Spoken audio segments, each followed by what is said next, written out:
Hello മക്കളെ, എല്ലാവർക്കും ഞങ്ങളുടെ പുതിയ വീഡിയോയിലേക്ക് സ്വാഗതം. ഞാൻ നിങ്ങളുടെ സ്വന്തം മാനോഫ്. മക്കളെ, നാളത്തെ സോഷ്യൽ സയൻസ് പരീക്ഷയിൽ നിങ്ങൾക്ക് ജോഗ്രഫിയുടെ പാർട്ടിൽ 4 മാർക്കിന് ഉറപ്പായിട്ടും കാണാവുന്ന ഒരു ചോദ്യമാണ് eyes in the sky and data analysis. അതായത് ആകാശ കണ്ണുകളും അറിവിന്റെ വിശകലനം എന്ന് പറഞ്ഞ ഒരു ചാപ്റ്ററിന് 4 മാർക്കിന്റെ ചോദ്യം അല്ലേ, ഉറപ്പായിട്ടും വരും. അതുപോലെ തന്നെ അതിന്റെ കൂടെ തന്നെ നിങ്ങൾക്ക് പെയറായിട്ട് ഒരു ഓപ്ഷൻ ആയിട്ടാണല്ലോ വരിക. പെയറായിട്ട് വരുന്ന ഒരു ചാപ്റ്ററാണ് ലാൻഡ്സ്കേപ്പ് അനാലിസിസ് ത്രൂ മാപ്സ്, ഭൂതല വിശകലനം ഭൂപടങ്ങളിലൂടെ.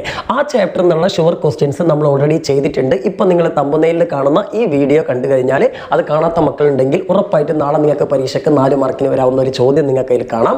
ഇനി ഇൻ കേസ് അതിൽ നിന്ന് വന്നിട്ടില്ലെങ്കിൽ ഒരു ധൈര്യത്തിന് വേണ്ടിയിട്ടാണ് ഈ ചാപ്റ്ററിലെയും ഇമ്പോർട്ടന്റ് ക്വസ്റ്റ്യൻസ്, വളരെ കുറച്ച് 5-6 ക്വസ്റ്റ്യൻ മാത്രമുള്ളത്. ഇത് മക്കൾ പഠിച്ചു പോയാൽ നിങ്ങൾക്ക് 100% ഉറപ്പായി ഈ 2 വീഡിയോയിൽ ഏതെങ്കിലും ഒരു വീഡിയോ നിങ്ങൾക്ക് 4 മാർക്കിന്റെ ചോദ്യം വന്നിരിക്കും. ഇനി അതിലേക്ക് കടക്കുന്നതിന് മുമ്പ് അപ്പോൾ എന്തായാലും ഈ ചാപ്റ്ററാണ്, റിമോട്ട് സെൻസിങ്ങിൻ്റെ ഒക്കെ വരുന്ന ചാപ്റ്ററാണെന്ന് ഞാൻ ഇപ്പോൾ ചെയ്യാൻ പോകുന്നത്. ഇനി ഇത് കൂടാതെ നമുക്ക് ഏതൊക്കെ വീഡിയോകൾ 80 മാർക്കാണ് എൻ്റെ ലക്ഷ്യം. ഈ വീഡിയോ കാണുന്ന മക്കൾക്ക് 80 മാർക്ക് കിട്ടണമെന്നുള്ളതാണ്. അപ്പോൾ അതിന് വേണ്ടിയിട്ട് ഇനി നമുക്ക് 4 ചാപ്റ്ററും കൂടി എടുക്കാനുള്ളൂ. ആ 4 ചാപ്റ്റർ നാളെ പുലർച്ചെ ആകുമ്പോഴത്തേന് ഞാൻ തരും. അതിലെ ഇമ്പോർട്ടൻറ്റ് ക്വസ്റ്റ്യൻസ് മാത്രം കേട്ടോ. ആ പോർഷൻസ് കണ്ടാൽ തന്നെ നിങ്ങൾക്കത് പഠിക്കാൻ പറ്റും. ഓൾറെഡി മക്കൾ കുറേ പഠിച്ച് കഴിഞ്ഞിട്ടുണ്ടാവും ചെയ്യും, അതെനിക്കറിയാം. ഇനി ചെയ്യാനുള്ള 4 ചാപ്റ്റർ ഏതാണെന്നൊക്കെ ഞാൻ ഈ വീഡിയോയിൽ പറഞ്ഞുതരാം. അത് നമ്മുടെ ചാനലിൽ ഓൾറെഡി ചെയ്തു വെച്ചിട്ടുണ്ട്. കഴിഞ്ഞ വർഷത്തെ വീഡിയോ ആണ്. അതുതന്നെയാണ് എനിക്കിനിയും പറയാനുള്ളത്. പക്ഷേ പുതുതായിട്ടൊന്ന് പറയാണ് കുട്ടികൾക്ക് ഫ്രഷ് ആയിട്ട്. അത് രാവിലെ പറയാം. ഇനി അതെല്ലാം ഇന്ന് തന്നെ കാണണം എന്നുള്ളവർക്ക് നമ്മുടെ ചാനലിൻ്റെ പ്ലേലിസ്റ്റ് ആയിട്ടുള്ള SLC ജോഗ്രഫി എന്ന് പറഞ്ഞ പ്ലേലിസ്റ്റ് ഉണ്ട്, SLC ഹിസ്റ്ററി എന്ന് പറഞ്ഞ പ്ലേലിസ്റ്റ് ഉണ്ട്. ഈ 2 പ്ലേലിസ്റ്റുകൾ കണ്ടു കഴിഞ്ഞാൽ നിങ്ങൾക്ക് പഴയ വീഡിയോകൾ കിട്ടും. കഴിഞ്ഞ വർഷം ചെയ്തേ അതിലെല്ലാ ചാപ്റ്ററും ഡീറ്റെയിൽഡ് ആയിട്ട് നമ്മുടെ ഈ പ്രഡിക്ഷൻ ആയിട്ട്, അതായത് നിർബന്ധമായിട്ട് നമ്മൾ പഠിച്ചിരിക്കേണ്ട അല്ലെങ്കിൽ ഇനി വരാൻ പോണ പരീക്ഷയ്ക്ക് വരാൻ പോണ ചോദ്യങ്ങൾ തന്നിട്ടുണ്ട്. കഴിഞ്ഞ വർഷത്തെ അതേ പാറ്റേൺ തന്നെയാണ് ഇപ്രാവശ്യവും, വലിയ മാറ്റമൊന്നുമില്ല. അതുകൊണ്ട് അത് പഠിച്ചാൽ തന്നെ മതി. ഓക്കെ, അപ്പോൾ എന്തായാലും മക്കളെ, ഇനി നമ്മൾ ഏതൊക്കെ വീഡിയോകൾ ഇന്നലെയും ഇന്നൊക്കെ ആയിട്ട് ചെയ്തു എന്നറിയണ്ടേ? മക്കൾ ഇവിടെ നോക്ക്, ഈ 3 മാർക്കിന്റെ ക്വസ്റ്റ്യൻസ് നമ്മുടെ സോഷ്യൽ സയൻസിൽ 1 മാർക്കിന്റെയും 3 മാർക്കിന്റെയും 4 മാർക്കിന്റെയും 5 മാർക്കിന്റെയും 6 മാർക്കിന്റെയും ക്വസ്റ്റ്യൻസ് ഇടാ. 3 മാർക്കിന്റെ 24 മാർക്കിനാണ് നിങ്ങൾക്ക് ചോദ്യങ്ങൾ വരുന്നത്. അത് നിങ്ങൾക്ക് ടോട്ടൽ 9 ചാപ്റ്ററിനാണ്. ഏതൊക്കെയാണ് നിങ്ങളിത് മനസ്സിലാക്കിയിട്ട് വേണം കേട്ടോ പഠിച്ച് ഒരു ഫൈനലൈസ് ചെയ്യാൻ. സോഷ്യോളജി വാട്ട് ബൈ, അതായത് സമൂഹശാസ്ത്രം എന്തിന് എന്ന് പറഞ്ഞ ചാപ്റ്ററിന് 3 മാർക്കിന്റെ ഒരു ക്വസ്റ്റ്യൻ വരും. അതുപോലെ തന്നെ പബ്ലിക് അഡ്മിനിസ്ട്രേഷൻ, പൊതുഭരണം, അതിൽ നിന്ന് നിങ്ങൾക്ക് 3 മാർക്കിന്റെ ഒരു ക്വസ്റ്റ്യൻ വരും. പിന്നെ ഇന്ത്യ ലാൻഡ് ഓഫ് ഡൈവേഴ്സിറ്റി, വൈവിധ്യങ്ങളുടെ ഇന്ത്യ എന്ന് പറഞ്ഞ ചാപ്റ്ററിന് ഒരു 3 മാർക്കിന്റെ ക്വസ്റ്റ്യൻ വരും. പിന്നെ റിസോഴ്സ് വെൽത്ത് ഓഫ് ഇന്ത്യ സാമ്പത്തിക ഭൂമിശാസ്ത്രം എന്ന് പറഞ്ഞ ചാപ്റ്ററിന് 3 മാർക്കിന്റെ ഒരു ക്വസ്റ്റ്യൻ വരും. പിന്നെ public revenue and public expenditure, പൊതുചെലവും പൊതുവരുമാനം എന്ന് പറഞ്ഞ ചാപ്റ്ററിന് 3 മാർക്കിന്റെ ഒരു ചോദ്യം വരും. ഇപ്പം ഞാൻ പറഞ്ഞ 5 ചാപ്റ്ററിനും നിങ്ങൾക്ക് ഓപ്ഷൻസ് ഉണ്ടാവില്ല. 3 മാർക്കിന്റെ ഒരേ ഒരു ചോദ്യം വരുള്ളൂ. അത് നിങ്ങൾ നിർബന്ധമായിട്ടും എഴുതിയേ പറ്റുള്ളൂ അല്ലേ. ഇനി 6 മുതൽ തുടങ്ങുന്ന ഈ 6, 7, 8, 9 ചാപ്റ്ററുകൾ ഓപ്ഷൻസ് ആണ്. 6ാമതായിട്ട് നിങ്ങൾക്ക് ചോദ്യം വരിക ബ്രിട്ടീഷ് എക്സ്പ്ലോയിറ്റേഷൻ ആൻഡ് റെസിസ്റ്റൻസ് എന്ന് പറഞ്ഞ ബ്രിട്ടീഷ് ചൂഷണം ചെറുത്തുനിൽപ്പ് എന്ന ചാപ്റ്ററാണ്. അതിൽ നിന്ന് 3 മാർക്കിന്റെ 2 ചോദ്യം വരും. ഒന്നല്ല 2 ചോദ്യം, ടോട്ടൽ 6 മാർക്കാണ് ആ ചാപ്റ്ററിന് വരിക. ഇനി ആ ചാപ്റ്റർ പഠിക്കാൻ പറ്റാത്തവർക്കാണ് ഇന്ത്യ ആഫ്റ്റർ ഇൻഡിപെൻഡൻസ്, സ്വാതന്ത്ര്യാനന്തര ഇന്ത്യ എന്ന ചാപ്റ്റർ ഉള്ളത്. അപ്പം ഞാൻ ഈ 2 ചാപ്റ്ററിൻ്റെയും വീഡിയോ നിങ്ങൾക്ക് തന്നിട്ടുണ്ട്, ചെയ്തിട്ടുണ്ട്. ആ 2 വീഡിയോകളിലും എന്താണ് നിങ്ങൾക്ക് ഏതെങ്കിലും ആ ഇമ്പോർട്ടൻ്റ് ആയിട്ടുള്ള ക്വസ്റ്റ്യൻസ് പഠിച്ചിട്ടുണ്ടെങ്കിൽ എന്തായാലും 4 ക്വസ്റ്റ്യൻസും ആയി തന്നെ ഉണ്ടാവും. ഏറ്റവും മിനിമം 2 ക്വസ്റ്റ്യനെങ്കിലും നിങ്ങൾക്ക് എന്തായാലും കിട്ടും. പിന്നെ അടുത്തത് സീസൺസ് ആൻഡ് ടൈം, ഋതുഭേദങ്ങളും സമയം എന്ന് പറഞ്ഞ ഫസ്റ്റ് ചാപ്റ്ററാണ്. പിന്നെ in search of the source of wind, കാറ്റിൻ്റെ ഉറവിടം തേടി എന്ന ചാപ്റ്റർ. ഈ 2 ചാപ്റ്ററിനും കൂടി നിങ്ങൾക്ക് ഓരോ ക്വസ്റ്റ്യൻസ് വരും. അപ്പം 3 മാർക്ക്. ഇങ്ങനെ ടോട്ടൽ 24 മാർക്കിനാണ് നിങ്ങൾക്ക് 3 മാർക്കിന്റെ ക്വസ്റ്റ്യൻസ് വരിക. അതായത് 24 കൂടുതൽ വരുന്നുണ്ട്, പക്ഷേ 24 മാർക്കിനെ നിങ്ങൾക്ക് എഴുതാൻ പറ്റുള്ളൂ. ഈ 24 മാർക്കിന്റെയും ക്വസ്റ്റ്യൻസ്, അതായത് നിങ്ങൾക്ക് നാളെ ക്വസ്റ്റ്യൻ പേപ്പറിൽ കാണാൻ പോണ 3 മാർക്കിന്റെ മുഴുവൻ ക്വസ്റ്റ്യൻസ് അടങ്ങിയ ഒരു വീഡിയോ ഞാൻ ചെയ്തിട്ടുണ്ട്. അതാണ് ഇപ്പോൾ ഈ തമ്പനയിൽ കാണുന്നത്. ഒരുപാട് കുട്ടികൾ കണ്ടിട്ടുണ്ട്. ഏതെങ്കിലും കുട്ടികൾ കാണാത്തുണ്ടെങ്കിൽ പെട്ടെന്ന് കുത്തിരുന്ന് പഠിച്ചോളി. 24 മാർക്ക് കിട്ടും. 24 അല്ല 29 മാർക്ക് നിങ്ങൾക്ക് ആ ഒരൊറ്റ വീഡിയോയിലൂടെ സ്കോർ ചെയ്യാൻ പറ്റും. അതെങ്ങനെയെന്ന് വിചാരിച്ചാൽ 24 മാർക്കിന് 3 മാർക്കിന്റെ ക്വസ്റ്റ്യൻസും പിന്നെ നിങ്ങൾക്കറിയാം 5 മാർക്കിന്റെ ക്വസ്റ്റ്യൻ വരുന്നുണ്ട് ജോഗ്രഫിയിൽ ലാസ്റ്റ്. അത് സീസൺസ് ആൻഡ് ടൈം, ഋതുഭേദങ്ങളും സമയം. നേരത്തെ ഞാൻ പറഞ്ഞത് 3 മാർക്കിന്റെ ക്വസ്റ്റ്യൻ വരും. അതുപോലെ തന്നെ ഇതിന് 5 മാർക്കിന്റെ ഒരു ക്വസ്റ്റ്യനും കൂടി വരും. അതിന്റെ ഓർ ക്വസ്റ്റ്യൻ ആയിട്ട് in search of the source of wind എന്നും ഒരു 5 മാർക്കിന്റെ ക്വസ്റ്റ്യൻ വരും. ഏതെങ്കിലും ഒന്നേ നമുക്ക് എഴുതാൻ പറ്റുള്ളൂ അല്ലേ. അപ്പോൾ ഇതും ഞാൻ ആ വീഡിയോയുടെ കൂടെ തന്നെ തന്നിട്ടുണ്ട്. അതായത് 3 മാർക്കിനും 3 മാർക്കിന്റെ ക്വസ്റ്റ്യൻസ് തന്നെയാണ് 5 മാർക്കായിട്ടും വരാറുള്ളത്. അപ്പോൾ അതുകൊണ്ട് ആ ഒരൊറ്റ വീഡിയോ കണ്ടാൽ മക്കളെ നിങ്ങൾക്ക് 29, ഇപ്പോൾ സ്ക്രീനിൽ കാണുന്ന ഈ ഒരൊറ്റ വീഡിയോ കണ്ടാൽ നിങ്ങൾക്ക് 29 മാർക്ക് കിട്ടും. അപ്പോൾ അത് മറക്കരുത്, ആ വീഡിയോ എന്തായാലും കാണുക. ഓക്കെ, ഇനി മക്കളെ നമുക്ക് ചെയ്യാനുള്ളത് പിന്നെ ഇവിടെ 6 മാർക്കിന്റെ ക്വസ്റ്റ്യൻസ് ഫസ്റ്റ്, സെക്കൻഡ് ചാപ്റ്ററുകളാണ് ഹിസ്റ്ററിയിലെ. അതായത് ലോകം 20-ാം നൂറ്റാണ്ടിൽ എന്ന് പറഞ്ഞാൽ ഈ world in the 20th century. പിന്നെ revolutions that influence the world, അതായത് ലോകത്തെ സ്വാധീനിച്ച വിപ്ലവങ്ങൾ. ഇതിന് 6 മാർക്കിന്റെ ചോദ്യം. ഇതിലുള്ള എല്ലാ നോട്ട്സുകളും, എല്ലാ റെവല്യൂഷൻസിന്റെയും നോട്ടുകൾ ഉടായ്പായിട്ടും ഡീറ്റെയിൽഡ് ആയിട്ട് ഞാൻ തന്നു കഴിഞ്ഞിട്ടുണ്ട്. അപ്പോൾ അതെന്തായാലും മക്കൾ പഠിച്ചിട്ടുണ്ടാവും വിചാരിക്കുന്നു. അതൊന്നും ഇനി പഠിക്കാതെ പോകരുത്. എല്ലാ റെവല്യൂഷനും ഇമ്പോർട്ടൻ്റ് ആണെന്ന് പറഞ്ഞിട്ടുണ്ട്. എല്ലാം പഠിക്കുക. മക്കൾക്ക് ടോട്ടൽ എത്രയായി? 29 + 6 35 മാർക്കായിട്ടോ. 35 മാർക്കിന്റെ വീഡിയോസ് ഒക്കെ ചെയ്ത് കഴിഞ്ഞു. ഇനി നമുക്ക് അടുത്ത 4 മാർക്കിൻ്റെതാണ്. 4 മാർക്കിന് ടോട്ടൽ നിങ്ങൾക്ക് 10 10 ചാപ്റ്ററുകളാണ്. 10 ചാപ്റ്ററിനാണ് 4 മാർക്ക് വരുന്നത്. ടോട്ടൽ 40 മാർക്ക് കേട്ടോ. 4 മാർക്കിൻ്റെ 40 മാർക്കിനാണ് നിങ്ങൾക്ക് 4 മാർക്കിൻ്റെ ക്വസ്റ്റ്യൻസ് വരുന്നത്. സോ ആ 40 മാർക്ക് എങ്ങനെയാണ് നമുക്ക് നേരത്തെ നമ്മൾ 35 35 പ്ലസ് 5 മാർക്ക് ഒറ്റവാക്കാണ്. അപ്പോൾ ആ ഒറ്റവാക്കുകൾ പഠിച്ചു കഴിഞ്ഞാൽ 40 മാർക്കായി. അതും നമ്മൾ പല വീഡിയോകളിലായിട്ട് പറഞ്ഞിട്ടുണ്ട്. കുട്ടികൾക്ക് എന്തായാലും നാളെ കിട്ടും ഉറപ്പാണ്. 5 മാർക്കിൻ്റെ ഒക്കെ നിങ്ങൾക്ക് എന്തായാലും ശരിയാവും. അപ്പം തന്നെ 40 മാർക്കായി. ഇനി 40 മാർക്ക് ഈ 4 മാർക്കിൻ്റെ ക്വസ്റ്റ്യൻസ് ആണ്. അതിൽ കുറേ വീഡിയോകൾ നമ്മൾ ചെയ്തിട്ടുണ്ട്. വെറും 4 വീഡിയോകൾ ഇനി ചെയ്യാൻ ബാക്കിയുള്ളൂ. 4 വീഡിയോകളല്ല, 4 ചാപ്റ്ററുകൾ. അപ്പോൾ നമുക്ക് നോക്കാം ചെയ്തിട്ടുള്ള വീഡിയോകൾ ഏതൊക്കെയാണ്, ഏതൊക്കെ എന്താണ് വീഡിയോകളാണെന്ന് കറക്റ്റ് തമ്പനെയിൽ നോക്കിയിട്ട് പറഞ്ഞുതരാം. മക്കൾ ആ വീഡിയോ കാണാത്തവരുണ്ടെങ്കിൽ കാണുക. So first culture and nationalism, അതായത് സംസ്കാരവും ദേശീയതയും. പിന്നെ അപ്പോൾ ഈ ചാപ്റ്റർ നമ്മൾ ഓൾറെഡി ചെയ്തിട്ടുണ്ട്. ഇപ്പോൾ കാണുന്ന തമ്പനെയിൽ കാണുന്ന വീഡിയോയിലുണ്ട്.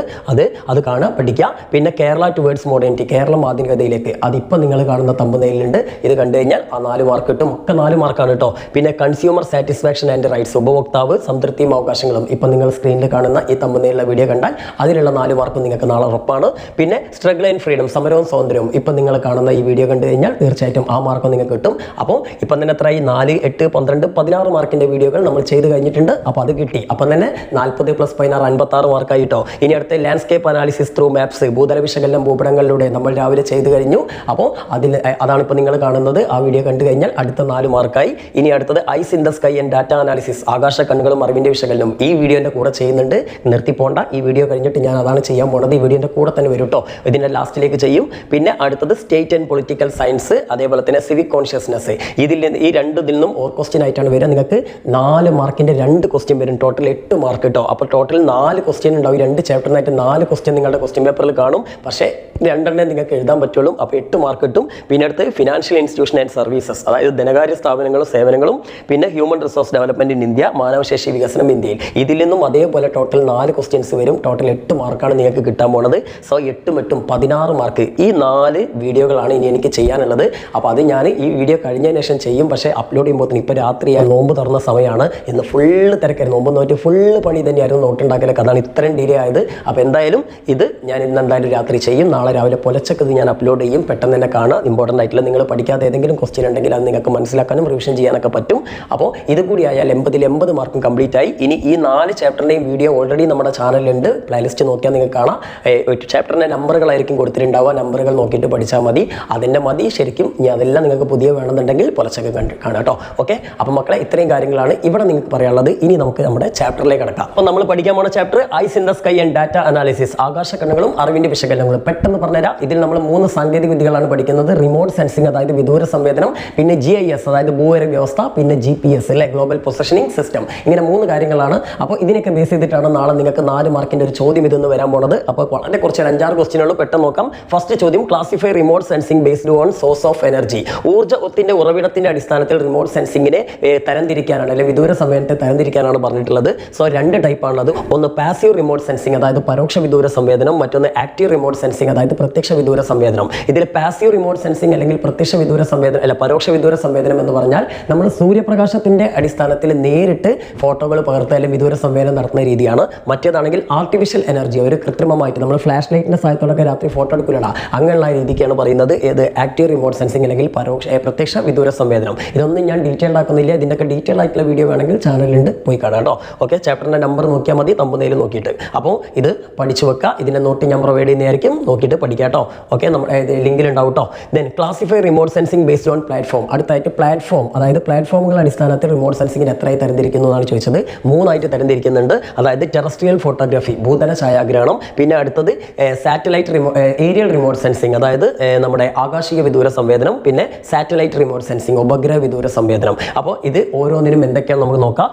ഈ ടെറസ്ട്രിയൽ ഫോട്ടോഗ്രാഫി എന്ന് പറഞ്ഞാൽ ഭൂമിയുടെ ഉപരിതലം, നമ്മുടെ ഭൗമോപരിതലം അല്ലെങ്കിൽ എന്താണ് എർത്ത് സർഫേസിൽ നിന്നുകൊണ്ട് വസ്തുക്കളുടെ ചിത്രീകരണം നടത്തുന്നതാണ് ടെറസ്ട്രിയൽ ഫോട്ടോഗ്രാഫി. നമ്മൾ സാധാരണ ഫോട്ടോ എടുക്കുന്നത് തന്നെ. ദെൻ ഏരിയൽ റിമോട്ട് സെൻസിങ് എന്ന് പറഞ്ഞാൽ എയർക്രാഫ്റ്റുകൾ, വിമാനങ്ങളെയൊക്കെ സെൻസർ എന്താക്കിയിട്ട് നമ്മൾ വിമാനങ്ങളൊക്കെ പ്ലാറ്റ്ഫോം ആക്കിക്കൊണ്ട് സെൻസറുകൾ, ക്യാമറകൾ ഉപയോഗിച്ചിട്ട് ഭൂമിയിലെ ചിത്രങ്ങൾ പകർത്തുന്ന രീതിയാണ് ഏരിയൽ റിമോട്ട് സെൻസിങ്. പിന്നെ സാറ്റലൈറ്റ്, അതായത് ഉപഗ്രഹ വിദൂര സംവേദനം എന്ന് പറഞ്ഞാൽ കൃത്രിമ ഉപഗ്രഹങ്ങൾ, ആർട്ടിഫിഷ്യൽ സാറ്റലൈറ്റുകൾ ഉപയോഗിച്ചിട്ട് നമ്മൾ ഭൂമിയിലെ ദൃശ്യങ്ങളൊക്കെ പകർത്തുന്ന രീതിയാണ് സാറ്റലൈറ്റ് റിമോട്ട് സെൻസിങ് അല്ലെങ്കിൽ കൃത്രിമ ഉപഗ്രഹ വിദൂര സംവേദനം. ഓക്കെ, അപ്പോൾ അത് പഠിച്ചു വെക്കുക.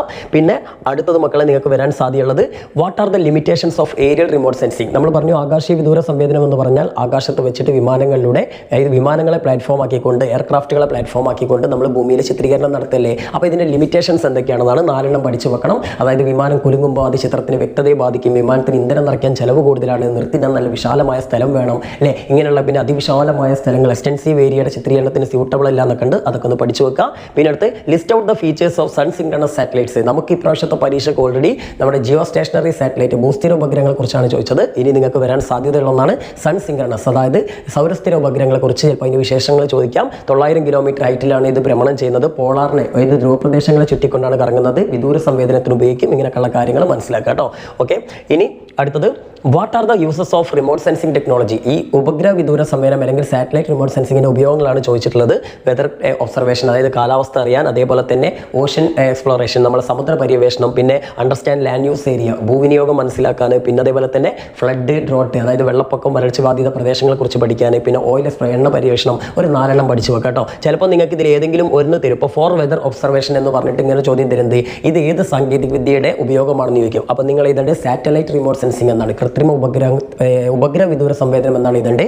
എന്നിട്ട് അതിൻ്റെ കൂടെ ചോദിക്കും ഇതിൻ്റെ മറ്റ് 3 ഉപയോഗങ്ങൾ കണ്ടെത്താൻ പറയും. അപ്പോൾ 3 കൂടി എഴുതുക. ഓക്കെ, അപ്പോൾ ഇങ്ങനെയൊക്കെ ചോദ്യം വരും കേട്ടോ. ഇനി നെക്സ്റ്റ് ഇവിടെ പോയി what are the uses of GIS, അതായത് ഭൂവിവര വ്യവസ്ഥ അല്ലെങ്കിൽ ജിയോഗ്രഫിക്കൽ ഇൻഫോർമേഷൻ സിസ്റ്റത്തിൻ്റെ ഉപയോഗങ്ങൾ എന്തൊക്കെയാണെന്നാണ്. അപ്പോൾ പല സോഴ്സുകളിൽ നിന്ന് കിട്ടുന്ന ഡാറ്റകൾ യോജിപ്പിക്കാനും, അതുപോലെ തന്നെ ഇത് ആവശ്യാനുസരണം അതിനെന്ത് ചെയ്യാനും, നവീകരിക്കാനും, അതായത് റിനോവേറ്റ് ചെയ്യാനും, പിന്നെ അതേപോലെ തന്നെ തീമാറ്റിക് സ്റ്റഡി, വിഷയാധിഷ്ഠിത പഠനം നടത്താനും, ഇങ്ങനെ കിട്ടുന്ന ഇൻഫോർമേഷനെ മാപ്പുകൾ, ഗ്രാഫുകളൊക്കെ ആക്കി മാറ്റാൻ, ഇങ്ങനെ പല ഉപയോഗങ്ങളുണ്ട്. അപ്പോൾ ഇതിൽ 4 പഠിച്ചു വെക്കുക. ഓക്കെ, ഇനി നെക്സ്റ്റ്. ഓക്കെ, അത്രയേ ഉള്ളൂ കേട്ടോ. ഓക്കെ, വളരെ സിമ്പിളാണ്. ഇത്രയും കാര്യങ്ങൾ പഠിച്ചാൽ തന്നെ ഇതിനുള്ള നിങ്ങൾക്ക് 4 മാർക്കിൻ്റെ ക്വസ്റ്റ്യൻ വരുമെന്നാണ് എൻ്റെ പ്രതീക്ഷ. അപ്പം ഇതും പഠിക്കണം. അതേപോലെ തന്നെ നമ്മുടെ മാപ്പിൻ്റെ ചാപ്റ്റർ ഏതെങ്കിലും ഒന്നും നിങ്ങൾക്ക് എന്തായാലും നാളത്തെ ക്വസ്റ്റ്യൻ വരും. അപ്പോൾ ഉറപ്പായിട്ടും വരും. അപ്പോൾ മക്കളെ, ബാക്കിയുള്ള വീഡിയോകളായിട്ട് വരുന്നവരെ എല്ലാവർക്കും ഓൾ ദ ബെസ്റ്റ്.